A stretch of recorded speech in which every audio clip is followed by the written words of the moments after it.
Hello friends, welcome to science magnet. दोस्तों, कैसे हैं आप लोग सभी?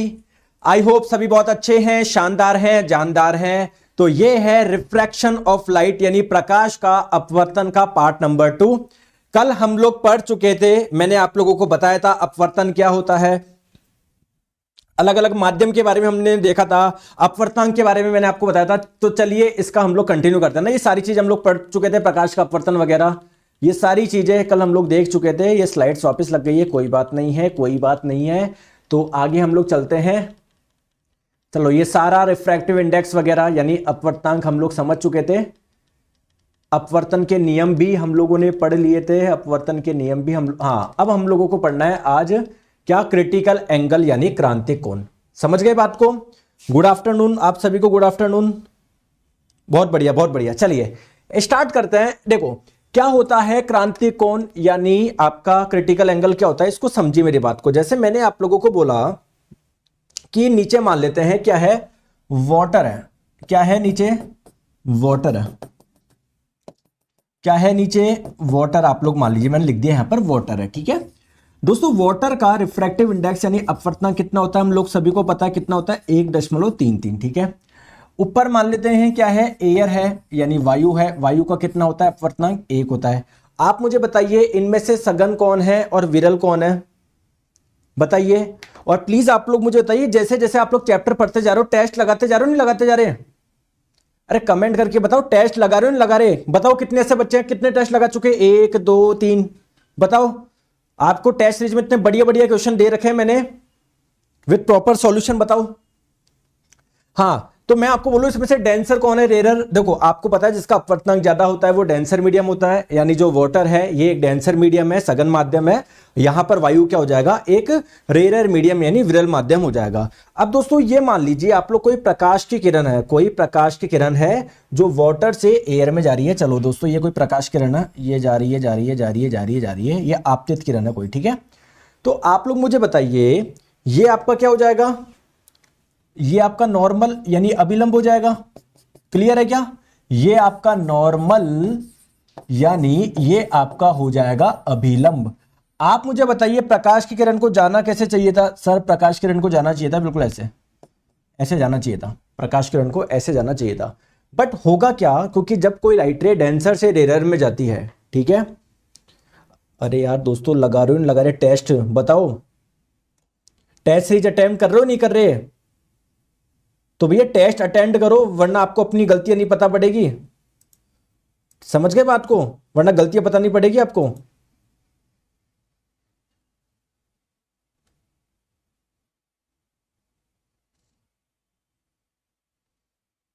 चलो आ जाओ। तो जाना चाहिए था ऐसा, बट जब लाइट रे डेंसर टू रेयर जाता है ना, तो वो क्या होता है दोस्तों, नॉर्मल से दूर झुक जाती है। ये कुछ ऐसे जाएगी, ऐसे जाएगी, ऐसे जाएगी। समझ गए बात को? ठीक है सर, हम लोग आपकी बात को समझ गए, ये ऐसे जाएगी। तो अगर मान लेते हैं ये आपका क्या हो जाएगा, आपतन कोण। मान लो ये अभी के लिए फॉर एग्जांपल कितना था, 22 डिग्री था, या कुछ भी मान लो 20 10 15 कुछ भी मान लो, ठीक है दोस्तों। अगर आप कोई है ना, जैसे ये एंगल मैं मान लेता हूं, कुछ भी मान लो आप, 11 डिग्री मान लो, 12 डिग्री मान लो, चलो मैंने 12 डिग्री मान लिया। आप मुझे बताइए अगर मैं प्रकाश की किरण को ज्यादा कोण पर आपतित कराऊंगा, चलो जैसे मान लीजिए अब मैंने प्रकाश किरण को ऐसे भेजी, अब मान लो ये कोण कितना है, 16 डिग्री है। तो जाना कैसे चाहिए था ये दोस्तों, जाना चाहिए था ऐसे। बट दोस्तों ये नॉर्मल से दूर हट जाएगी और हो जाएगी, तो ये थोड़ी सी प्रकाश किरण थोड़ी सी और हो जाएगी, ऐसे हो जाएगी। थोड़ा सा आप लोगों ने और ज्यादा आपतन कोण पे करोगे तो थोड़ा सा और ऐसे जाएगी।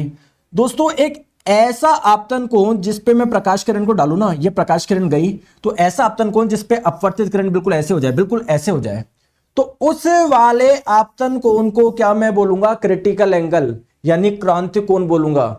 दोस्तों ये एक ऐसा आपतन कोण है जहां पर मैंने प्रकाश किरण को डाला ना, प्रकाश की किरण अपवर्तन के बारे में बिल्कुल ऐसी हो गई, तो ये अपवर्तित किरण है।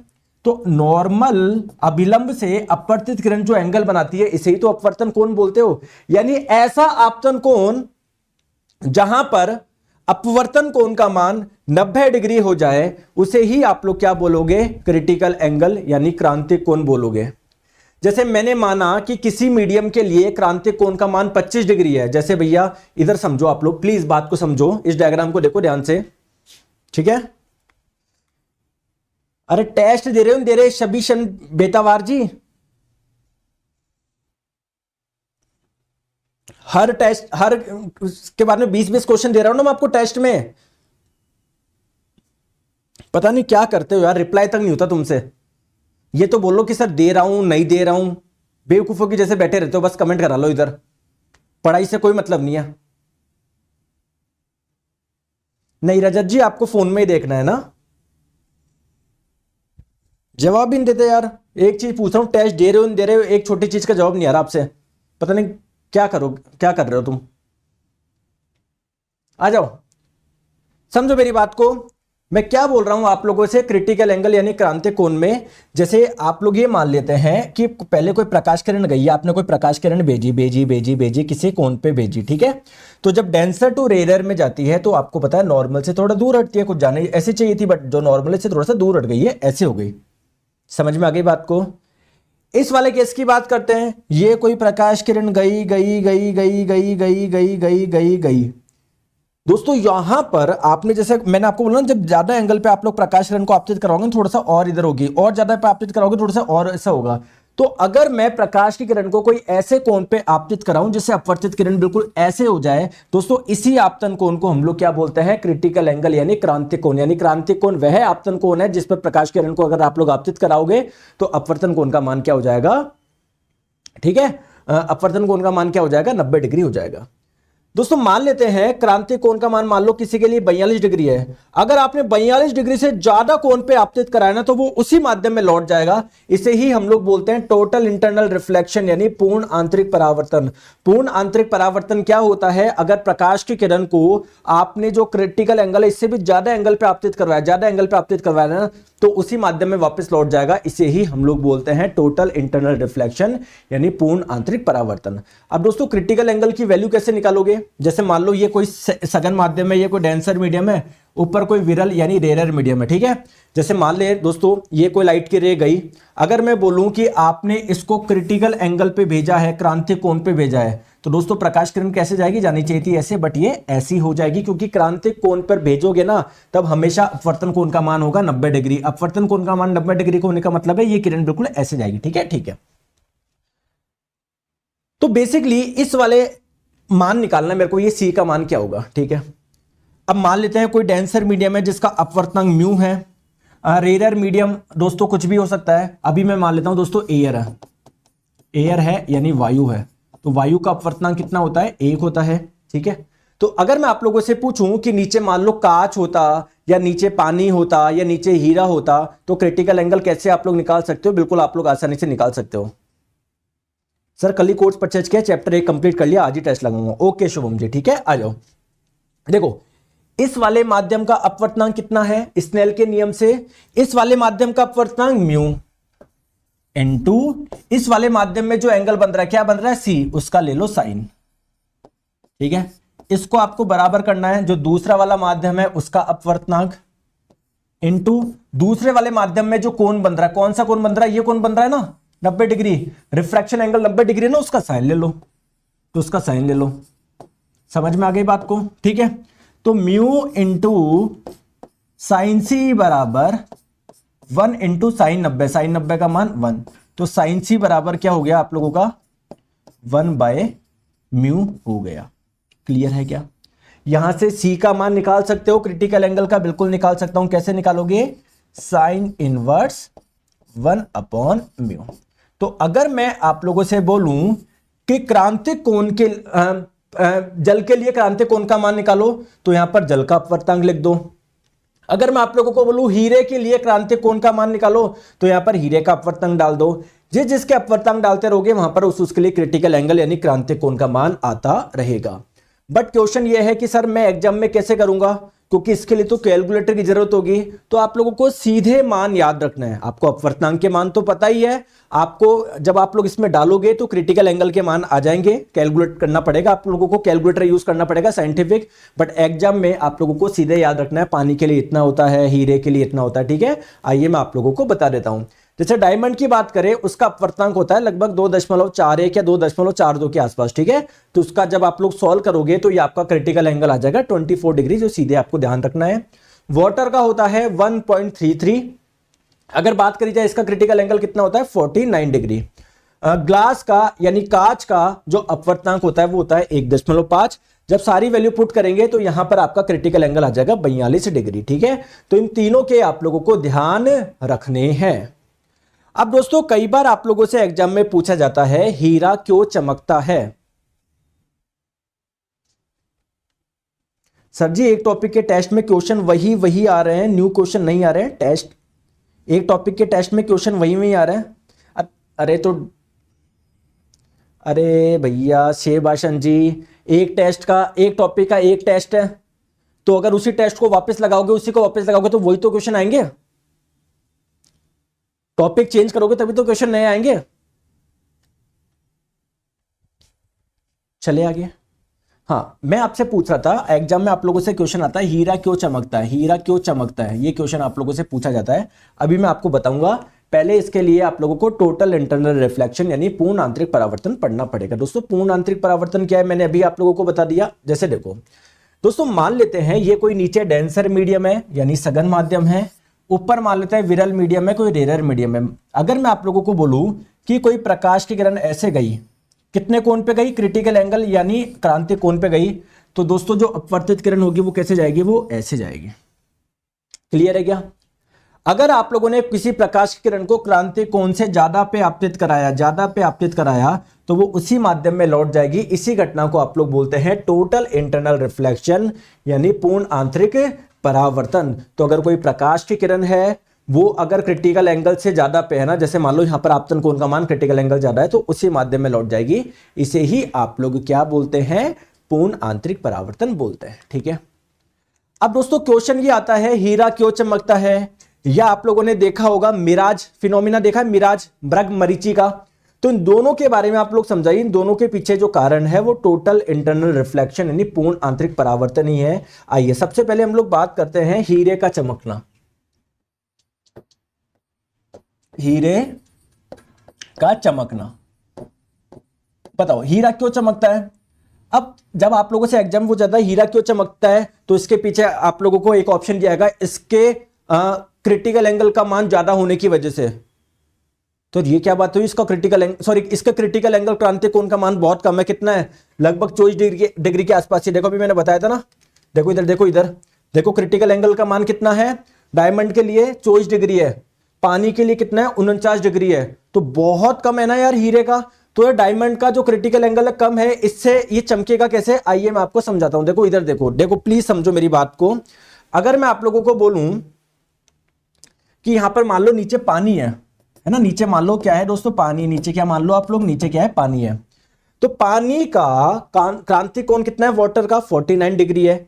इस 49 डिग्री का मतलब क्या है, समझो मेरी बात को। इस 49 डिग्री का मतलब क्या है, अगर मैं देखो दोस्तों ये एंगल कितना है, ये वाला एंगल कितना है, 90 डिग्री है। ठीक है, अगर मैं हर एक डिग्री पे एक प्रकाश किरण भेजू, ये 1 डिग्री पे भेजी, ये दूसरे डिग्री पे भेजी, ये तीसरे पे, ये चौथे पे, तो टोटल कितनी होगी, 90 किरणें होगी।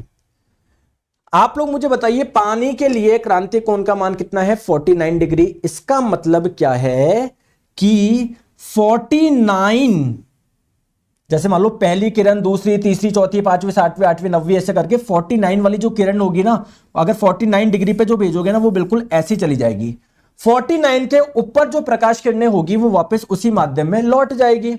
तो अगर मैं आपने 90 किरणें भेजी तो 90 में से आप लोग 49 कर लो, क्योंकि 49 तो वापस नहीं लौटेगी। 49 से ज्यादा पे जो आपने प्रकाश किरणें भेजी है वो लौटेगी। तो 90 में से जब 50 जाते हैं तो 40 बचते हैं, बट कितने गए, 49 गए, यानी कितने बचेंगे, 41 बचेंगे। तो 41 किरणें वापस आ जाएगी।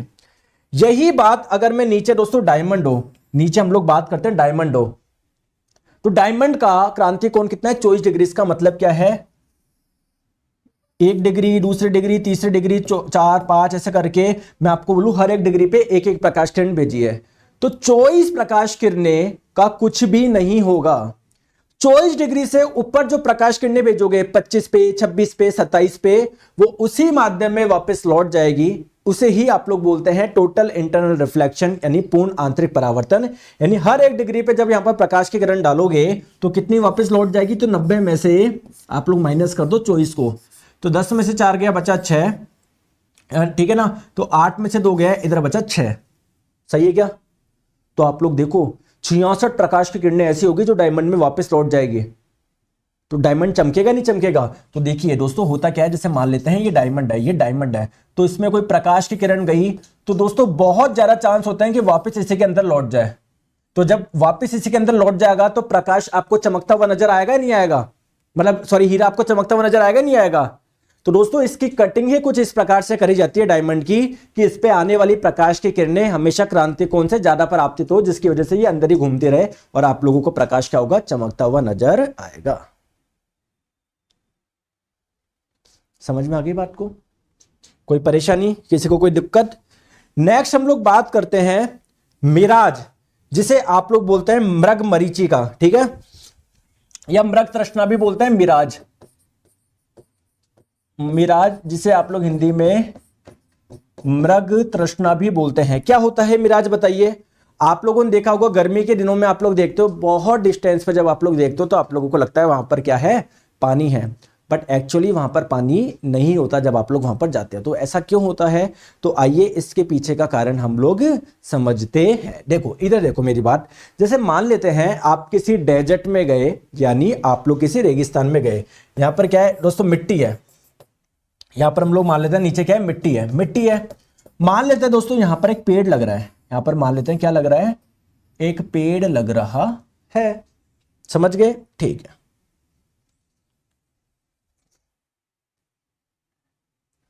अब यहां पर मान लेते हैं क्या है, सन है, यहां पर मान लेते हैं सन है, और यहां पर क्या है, एक कैमल है, कैमल, इसको कैमल मान लेता हूं, इसके ऊपर आप बैठे हो, ठीक है, समझ गए? ठीक है दोस्तों, आप मुझे बताइए जो एयर इस मिट्टी के कांटेक्ट में होगी, बिल्कुल मिट्टी बहुत गर्म गर्म है, तो उस एयर का टेम्परेचर क्या होगा, उस एयर का टेम्परेचर क्या होगा, उस एयर का टेम्परेचर होगा ज्यादा।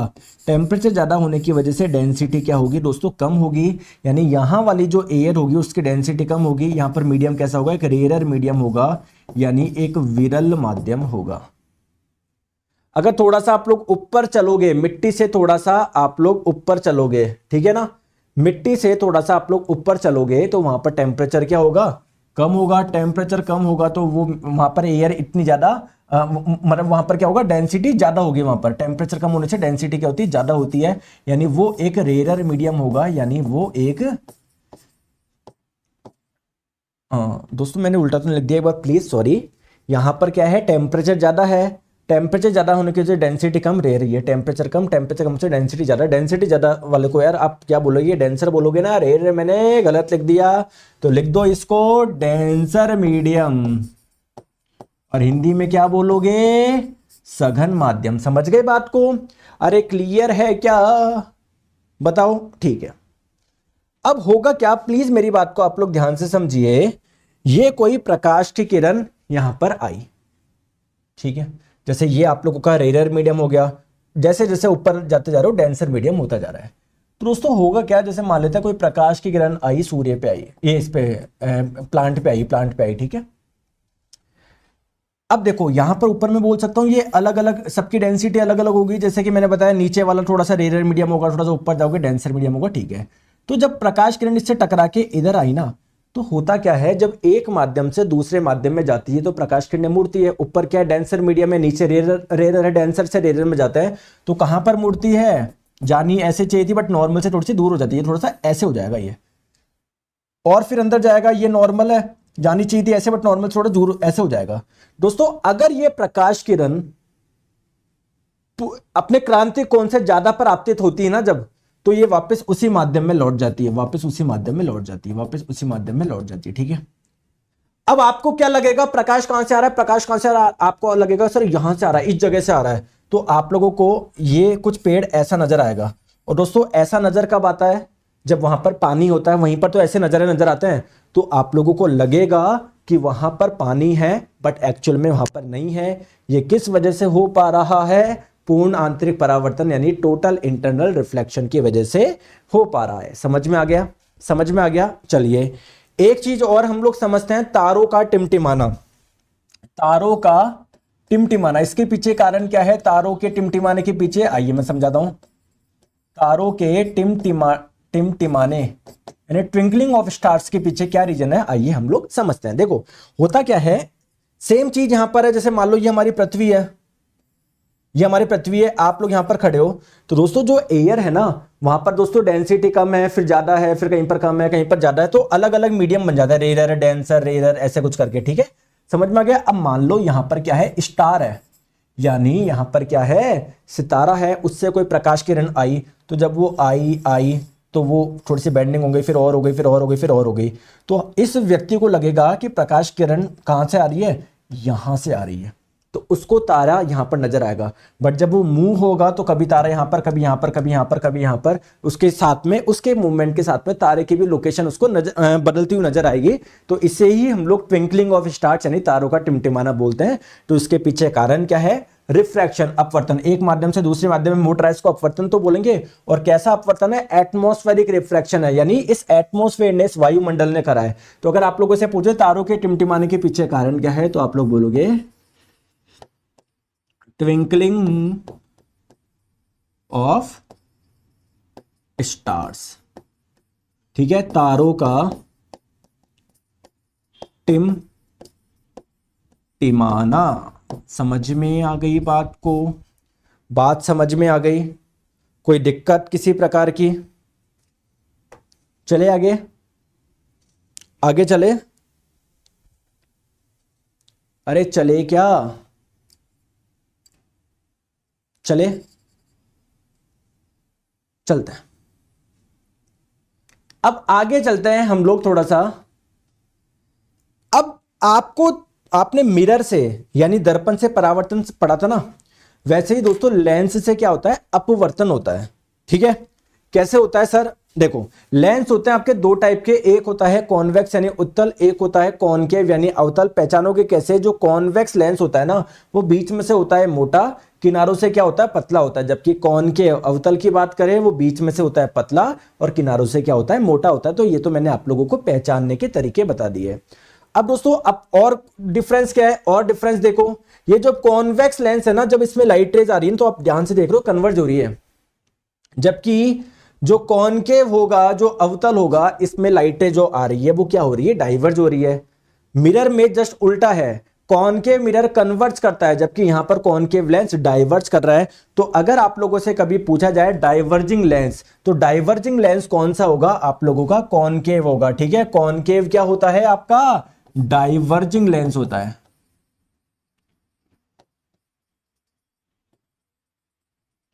ठीक है। और आपके कॉन्वेक्स उत्तल की बात करें तो ये क्या होगा, कन्वर्जिंग लेंस होगा, कन्वर्जिंग लेंस होगा। समझ में आ गई बात को, क्लियर?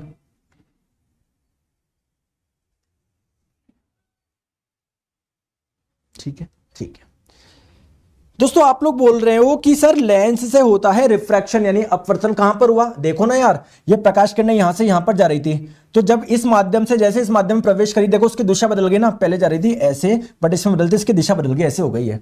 तो एक माध्यम से जब दूसरे माध्यम में प्रकाश किरणें जाती है और मुड़ती है, तो इसे तो रिफ्रैक्शन यानी अपवर्तन बोलते हैं। तो दोनों ही जगह अपवर्तन हो रहा है, ठीक है। तो आ जाइए, एक चीज ध्यान रखिएगा, ये जो आप लोगों का कॉनकेव लेंस है ये डाइवर्जिंग लेंस होगा, कॉन्वेक्स क्या होगा, उत्तल, ये कन्वर्जिंग लेंस होगा, ठीक है। आ जाओ, अब इसमें भी कुछ टर्म्स यूज होते हैं, जैसे फोकस क्या होता है, ऑप्टिकल सेंटर क्या होता है। आइए उन एक एक टर्म्स के बारे में मैं आपको बताता हूं। सबसे पहले मैं यहां पर आपको एक फोटो लगाइए कॉन्वेक्स लेंस यानी उत्तल लेंस की, ठीक है। देखो दोस्तों होता क्या है, कोई भी लेंस हो उसका जो बिल्कुल मिड पॉइंट होता है ना, इसको आप लोग बोलते हैं ऑप्टिकल सेंटर, और हिंदी में आप लोग इसे क्या बोलते हैं, प्रकाशीय केंद्र बोलते हैं। समझ में आ गई बात को। एक ऐसी लाइन जो इस ऑप्टिकल सेंटर से होके गुजर रही है, एक हॉरिजेंटल लाइन जो इस ऑप्टिकल सेंटर से होके गुजर रही है, इसे हम लोग बोलते हैं प्रिंसिपल एक्सिस, और हिंदी में क्या बोलते हैं, मुख्य अक्ष बोलते हैं।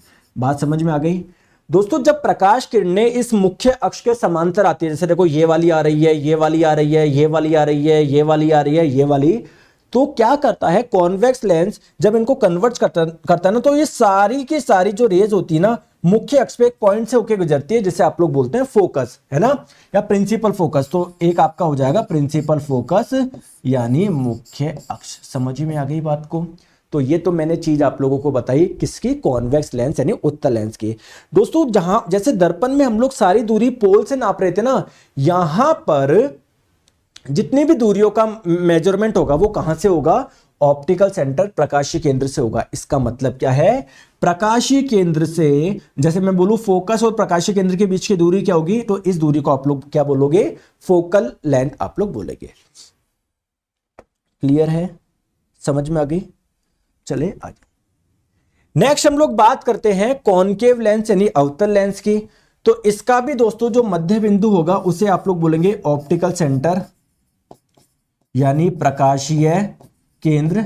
तो जब प्रकाश ये हो गया, एक हॉरिजॉन्टल लाइन जो इस मुख्य अक्ष से होकर गुजरती, ये एक हॉरिजॉन्टल लाइन जो इस ऑप्टिकल सेंटर से होकर गुजरती है, इसे आप लोग बोलते हैं प्रिंसिपल एक्सिस यानी मुख्य अक्ष।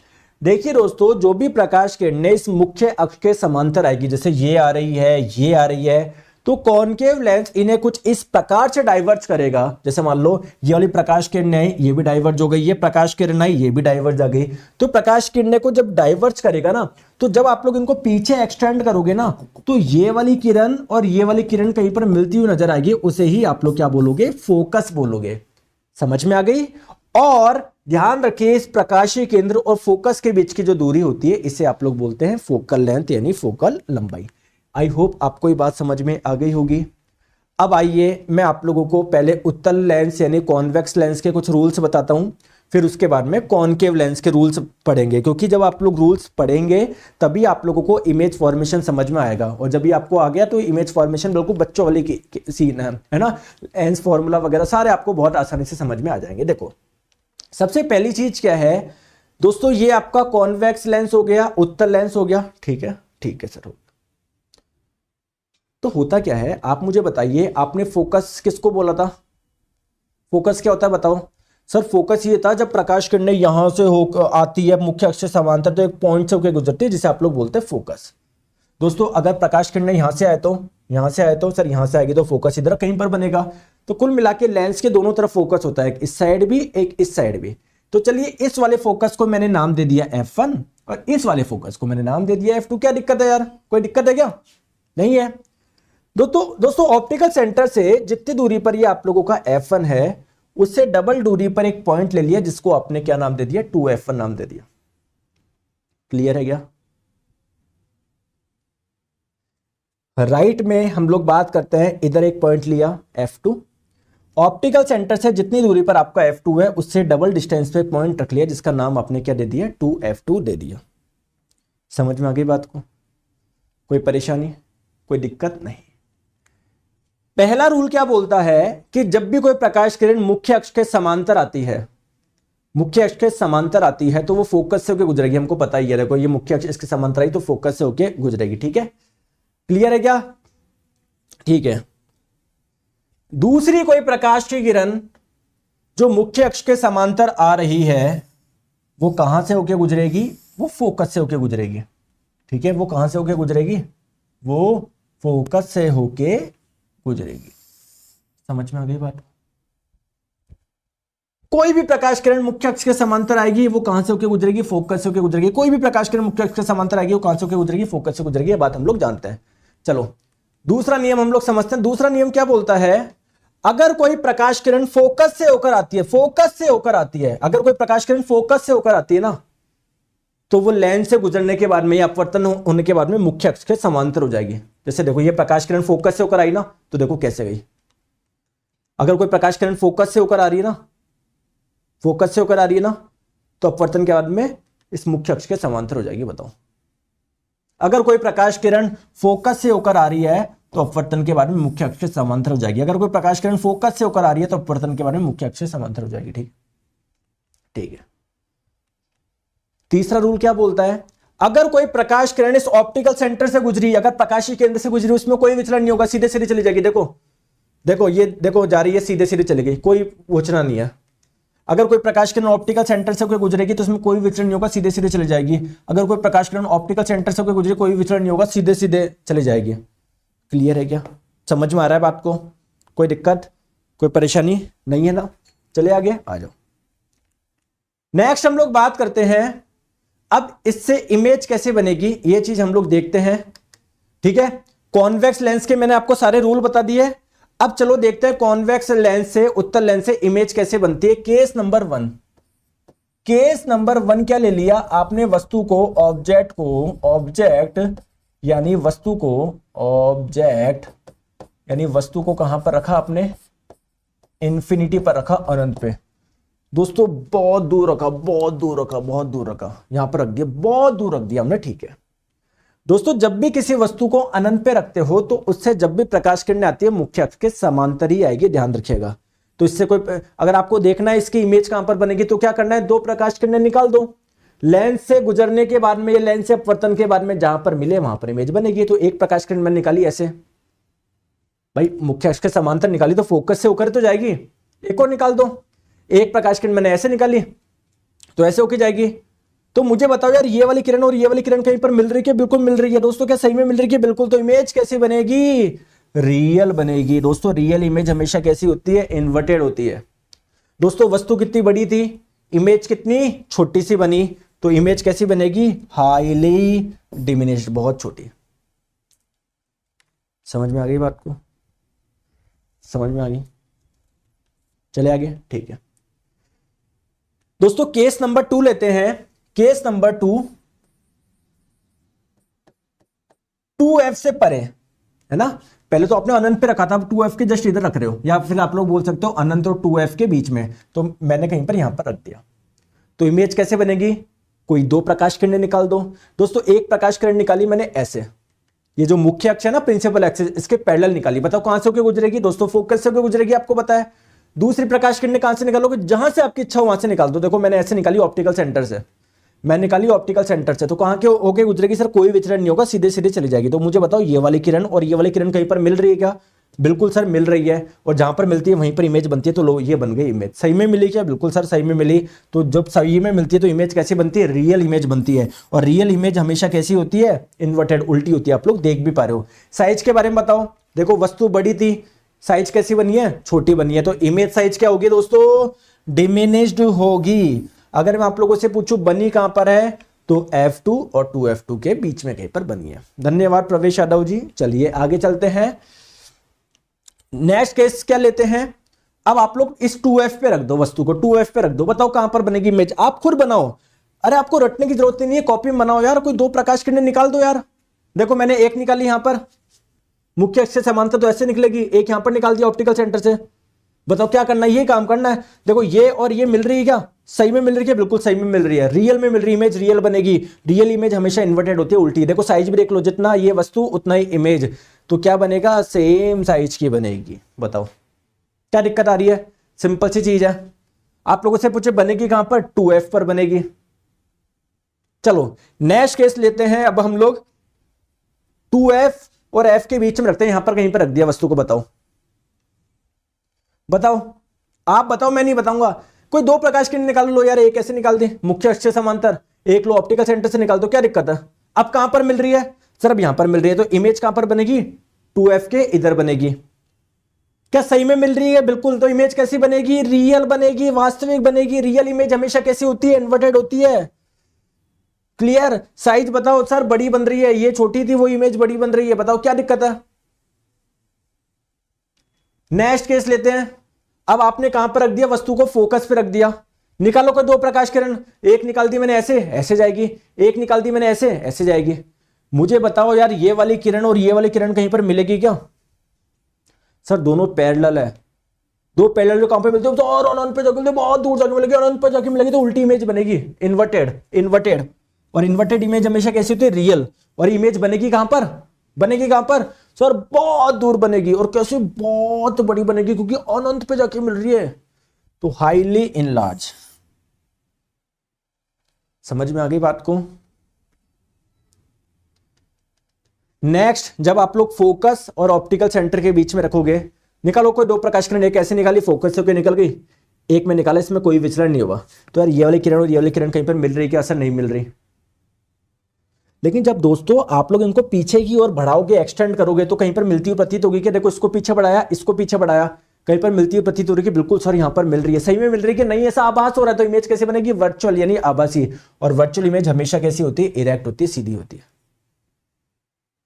तो इमेज कैसी बनेगी, वर्चुअल बनेगी, इरेक्ट बनेगी। और किस साइड बनेगी? जहां पर वस्तु रखा था ना उसी साइड बनेगी। इससे पहले वाले जितने भी केस थे वो इस साइड बन रहे थे, वो इस साइड बन रही थी इमेज, इमेज इस साइड बन रही थी। अब क्या है, सिर्फ इस साइड बनेगी। तो आ जाओ आ जाओ आ जाओ आ जाओ, कॉनकेव लेंस हम लोग पढ़ेंगे कल। मुझे तो कॉन्वेक्स लेंस के बारे में आप लोग मुझे बताओ, कॉन्वेक्स लेंस के बारे में आपका क्या कहना है?